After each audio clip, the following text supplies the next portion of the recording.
La Sicilia è ancora devastata dalle fiamme, roghi in tutte le province, stop, anche all'aeroporto di Birgi, Schifani. Mani criminali dietro gli incendi, ma il sistema regge.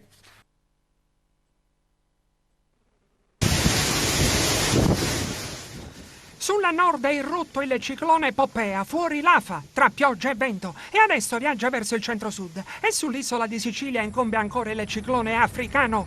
La giornata di domenica è stata letteralmente infernale. Sono stati contati almeno 50 violenti roghi, ovunque. Nessuna delle 9 province è stata risparmiata dalle fiamme. Ad esempio, nella provincia agrigentina, forestali e vigili del fuoco hanno lavorato a Cianciana, in contrada Bissana, a Calamonaci, in contrada Canalicchio, a Sciacca, in contrada San Calogero Isabella, e ad Alessandria della Rocca, in contrada Gabibi. E poi, tra il tanto altro, stop alla statale 119 di Gibellina per un incendio nei pressi di Alcamo. E ancora nella provincia di Trapani è stata sgomberata la tonnara di Scopello e circa 200 turisti fuggiti sono stati soccorsi via mare. E non solo, Airgest ha disposto la sospensione di tutte le operazioni di aviazione civile dell'aeroporto di Trapani Birgi a causa di un incendio divampato nelle campagne circostanti e che si è propagato a ridosso della pista.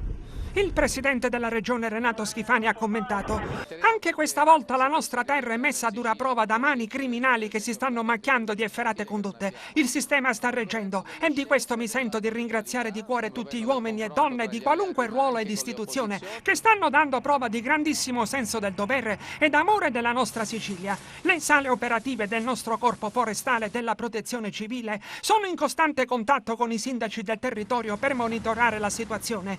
Sono attivi diversi mezzi aerei, tra Canadair ed elicotteri regionali, e fortunatamente nessuno al momento è rimasto ferito e non risultano danni alle abitazioni.